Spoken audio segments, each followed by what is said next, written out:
7th class. उम्मीद है आप सब खैरियत से होंगे।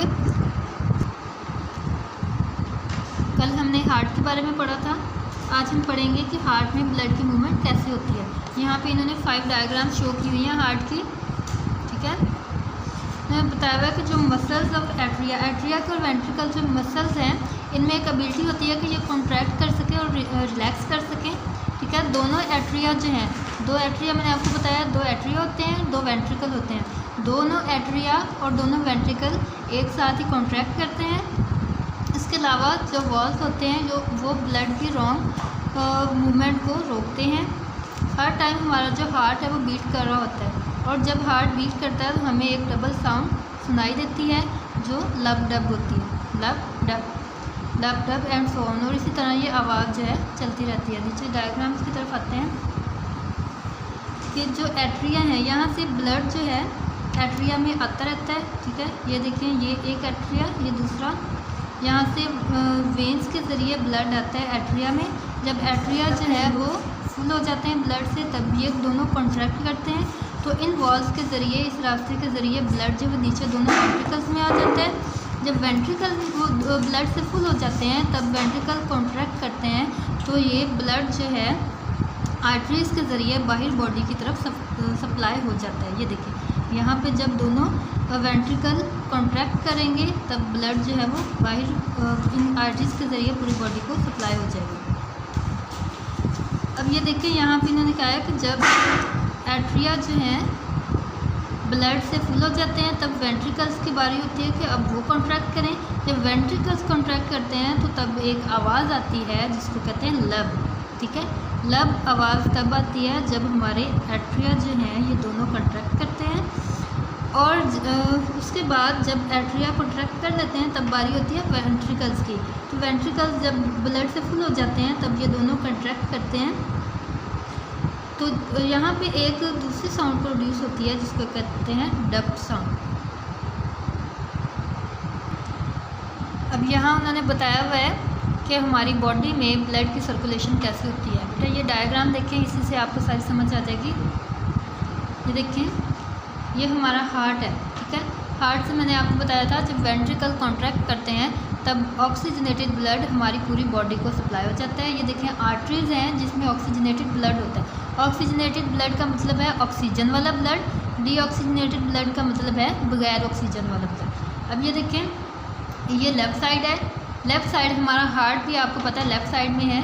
तो लेफ़्ट साइड पे जो लंग्स हैं, यहाँ पे इन आर्टरीज़ में, लेफ़्ट साइड वाली आर्टरीज़ में, लेफ़्ट साइड वाले ऑर्गन में ऑक्सीजनेटेड ब्लड होता है।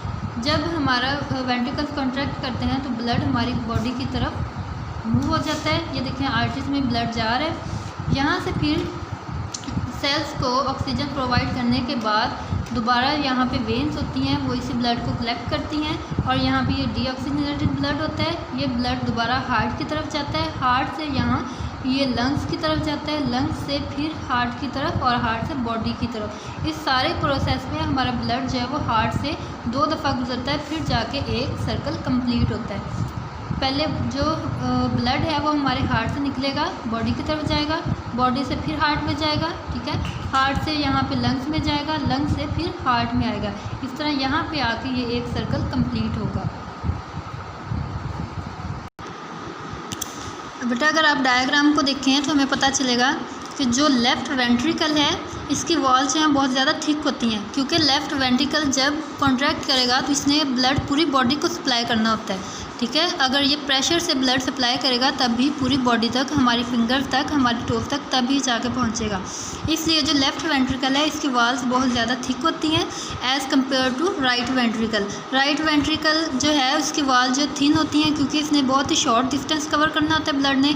यहाँ से वेंट्रिकल ने कॉन्ट्रैक्ट किया तो यहाँ से ये सिर्फ ब्लड लंग्स तक जाएगा, लंग्स तक इसका जो डिस्टेंस बहुत कम होता है, और जो लेफ़्ट वेंट्रिकल है इसका डिस्टेंस ज़्यादा होता है, क्योंकि इसने ब्लड पूरी बॉडी को सप्लाई करना होता है।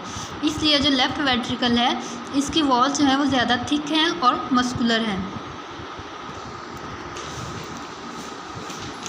बेटा हमारा हार्ट जो है, लोग कहते हैं कि हमारा हार्ट जो है बॉडी की लेफ़्ट साइड पे है, लेकिन हमारा हार्ट जो है वो हमारी चेस्ट के थोड़ा सा मिडल में होता है। लेकिन क्योंकि जो लेफ़्ट वेंट्रिकल है वो हमारी चेस्ट की लेफ़्ट साइड पे होता है और आवाज़ भी लेफ़्ट वेंट्रिकल से ही आती है, इसलिए लोग कहते हैं कि हमारे जब सीने पे हाथ रखते हैं तो आवाज़ जो है वो लेफ़्ट साइड से ही फील होती है। इसलिए लोग कहते हैं कि जो हमारा हार्ट है वो लेफ़्ट साइड पे है।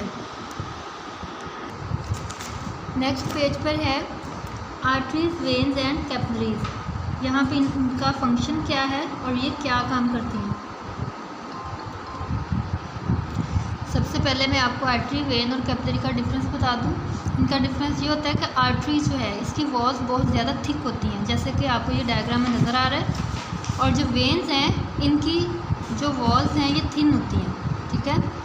और जो कैपिलरीज हैं इनकी वॉल्स सबसे ज़्यादा थिन होती हैं। इनमें सिर्फ एक ही सेल होता है, only one layer of cell, इसलिए यहाँ से ऑक्सीजन को सेल्स में मूव करना बहुत ज़्यादा आसान हो जाता है। अब देखिए पेज नंबर 22 पे कि आर्टरीज जो है जब वेंट्रिकल कॉन्ट्रैक्ट करते हैं तो ब्लड जो है वो सीधा आर्टरीज में जाता है।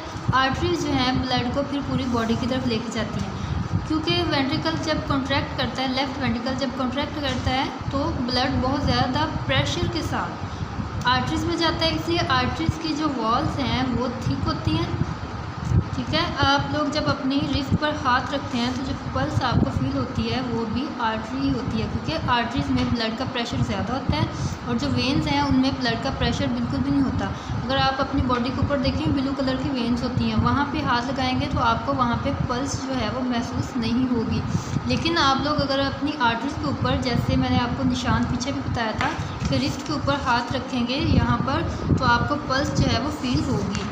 ये जो पल्स फील होती है वो हमें सिर्फ और सिर्फ आर्टरीज में ही फील होती है। उसके बाद जो तमाम आर्टरीज हैं मैंने आपको बताया था उनमें सिर्फ और सिर्फ ऑक्सीजनेटेड ब्लड होता है, लेकिन सिर्फ एक आर्टरी ऐसी है, उसका नेम है पल्मोनरी आर्टरी। ये एक आर्टरी है, इसमें डीऑक्सीजनेटेड ब्लड होता है और ये जो पल्मोनरी आर्टरी है ये ब्लड कैरी करती है from the heart to the lungs, ठीक है। नेक्स्ट है हम बात करेंगे ब्लड की। ब्लड जब हमारे सेल्स तक जाता है तो वहाँ पर जाकर इसकी जो स्पीड है वो स्लो हो जाती है, जैसे मैं आपको डायग्राम में दिखाती हूँ। यहाँ तक तो आर्टरीज में हमारा ब्लड बिल्कुल प्रेशर के साथ आएगा, लेकिन जैसे ही ब्लड कैपिलरीज में जाएगा तो यहाँ पे आकर इसकी स्पीड जो है बिल्कुल स्लो हो जाती है। ये क्यों स्लो होती है? क्योंकि यहाँ पे ब्लड ने ऑक्सीजन जो हमारे सेल्स को देनी होती है और फूड एब्जॉर्ब करनी होती है ताकि पूरी बॉडी को फूड पहुँचा सके। लेकिन अगर यहाँ पे ब्लड की स्पीड जो बहुत ज़्यादा होगी तो ब्लड बगैर ऑक्सीजन दिए और बगैर फूड लिए ही यहाँ से गुजर जाएगा और हार्ट में चला जाएगा, ठीक है। इसलिए ज़रूरी है कि यहाँ पे ब्लड की स्पीड जो है कम से कम हो। उसके बाद जो हमारा ब्लड है वो फूड को भी कैरी करता है, ऑक्सीजन को भी कैरी करता है, उसके अलावा जो दूसरे वेस्ट केमिकल्स होते हैं हमारी बॉडी में उसको भी कैरी करता है और हमारी बॉडी से रिलीज़ हो जाते हैं। नेक्स्ट हम बात करेंगे ब्लड कैपिलरीज की। हमारी आर्टरीज जो हैं ये स्प्लिट होती हैं into millions of tiny blood capillaries. ये बहुत ही छोटी छोटी होती हैं, जैसे मैंने आपको ये बताया। इनमें सिर्फ एक ही लेयर ऑफ सेल्स होती है। ब्लड कैपिलरीज इनकी वॉल जो हैं वो थिन होती हैं, ठीक है। इस वजह से ब्लड को मूव करना हमारे सेल्स में बहुत ज़्यादा इजी हो जाता है। ब्लड में डिजॉल्व फूड, ऑक्सीजन और अदर सब्सटेंसेस होते हैं।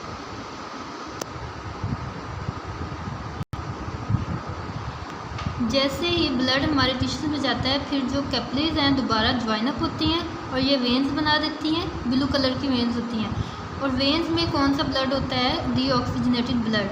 वेन्स ये डीऑक्सीजनेटेड ब्लड हार्ट की तरफ लेकर दोबारा जाती हैं।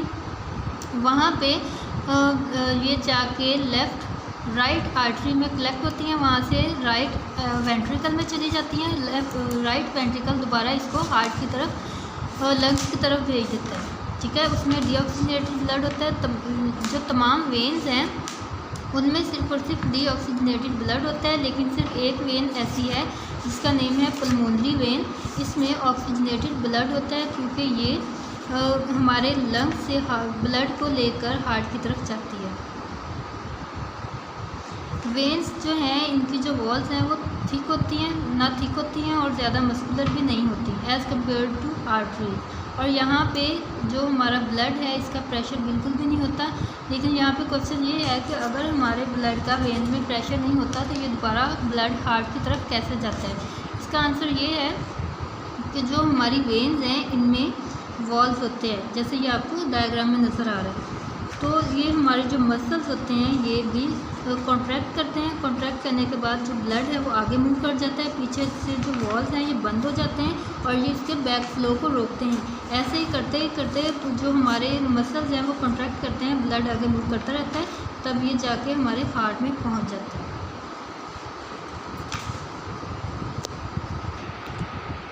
अब आप अपने नोट्स ओपन करें।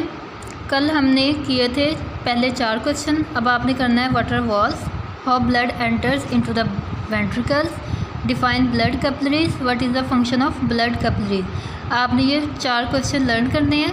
ये मैंने आपको रीडिंग में सारे समझा दिए हैं। आपने रीडिंग को अंडरस्टैंड करना है, अपने पेरेंट्स के साथ डिस्कस करना है और इन क्वेश्चन को लर्न करना है। अल्लाह हाफ़िज़।